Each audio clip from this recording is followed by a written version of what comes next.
So anyway, I was going to share a couple of words, and then we could, and then as soon as I'm finished, there's going to be food over here. So come over here, I'm scared. So anyway, I just want to. I just want to thank everyone for coming today. And we know everyone's busy and need babysitters, and there's a lot of games going on, so we know it means a lot. And thank you for my mom for coming all the way to the north side. I know she's always all the way on the north side. I know it's like across Canada, but and Karen put a little pressure on me the other day. She said, "Why don't you share some words at the graduation party? No pressure. Just give a talk like you did at a wedding." So events like this make me feel a little uncomfortable. I'm not used to getting a lot of personal attention.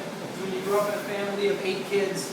My mom just reminded me the other day that there's 4 of us born in September, so we would just sing for everyone one cake, and I would be represented by one small reused candle. That candle would represent my entire life.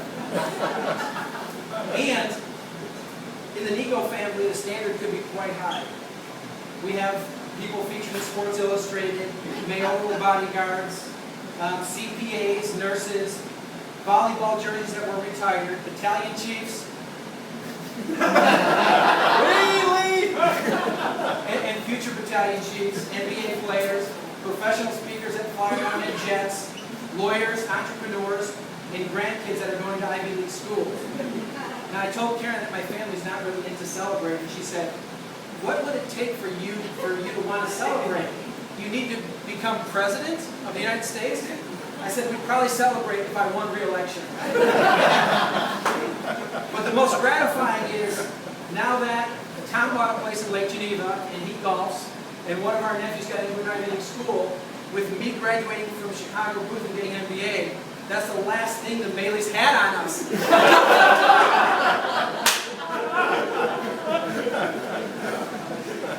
So anyway, I'd like to thank my friends, my new in-laws.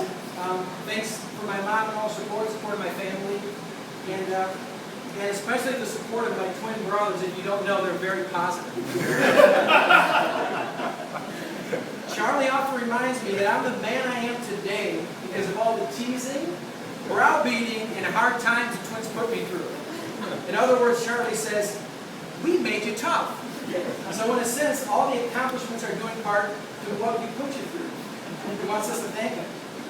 Tom gave an example of this the other day when we had a party at Tom's house, and Karen walked up and said, "Tom, aren't you proud? Your brother, Quinn, graduated from the University of Chicago with honors." Tom's response, "How come not high honors? Were you slacking?" So I was going to share 4 very, very short stories. Should I share them? Ciao.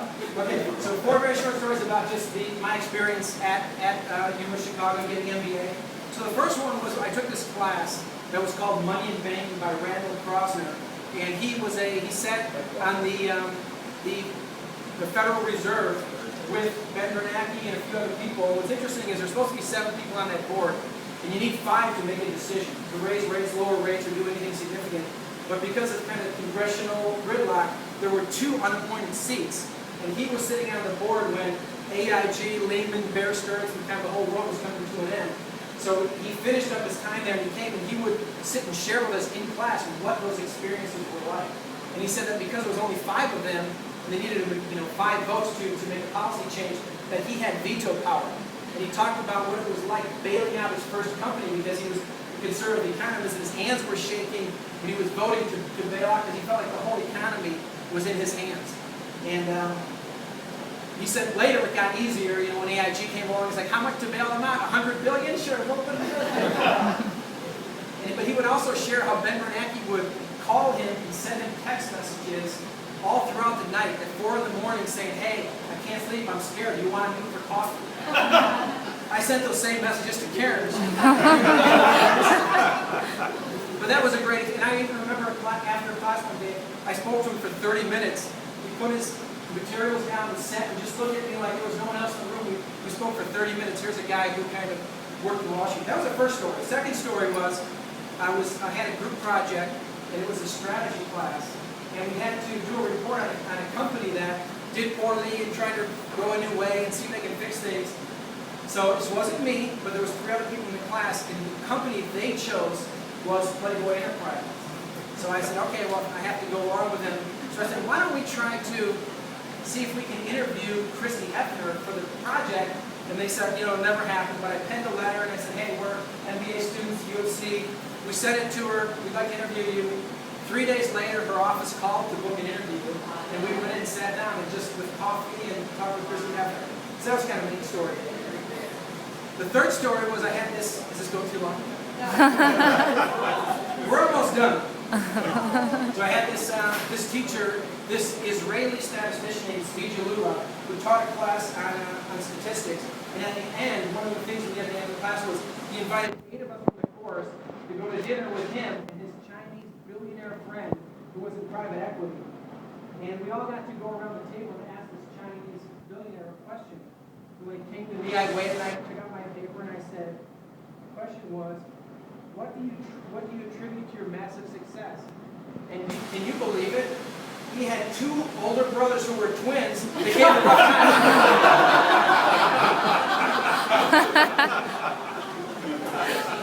The final story is one it was actually one of my first weeks. So I showed up at the Bleacher Center, which is where Lou has his classes downtown. We were sitting there, and I remember going up to this bank of elevators. There was about 20 people from China, India, all over the place, all waiting for the elevator, and I was in the back. And 30 seconds went by, a minute went by, 2 minutes went by. Finally, I was like, what's going on? So I kind of pushed through the crowd, and I said, let me see what's going on here. I'm from the south side, and these guys were all, top universities. And I looked in front of the elevator, and no one had pushed the button. So I looked around, I think they were all self-conscious, so I walked up, and I just pushed the button. Doors open, everyone piled in. So my takeaway was, even if you attend one of the top universities, you still have to have initiative. So anyway, okay, so just in closing, I'd like to thank my bride, Karen. It's almost been 6 months. I want to have a party so I give a talk every 6 months. She let me know recently that because she already has a master's degree, that with the completion of my degree, we're almost peers. And she's been a great support throughout the season. In the last 2.5 years, we planned a wedding, got married, got an MBA, started and grew a thriving speech business in the Great Recession. And Karen's amazing. Can I share with us a statistic? Her company, Chicago Speech Therapy, in the last 3 years has created more jobs than the entire Obama administration. Because we've hired a few people. And although that the result of this season has had me at times living in crisis mode, getting up at 4:30, reading till 8:30 and studying, going to Chicago Speech Therapy at 9, working till 5, going straight to class from 6 to 9, planning a wedding from 9:30 to 10, and then working out at 11:30. It was all worth it, and I would do it again. And there's good news on the job front for me. Karen let me know that if I keep up the good work, she's going to retain me for 1 more year. So with that, I'd like to propose a toast. And this toast is not to me, because again, I feel I'm uncomfortable with this, but to all of you who've influenced me and who've impacted me positively and have been my support that's made this whole journey possible. Okay? Cheers. Cheers.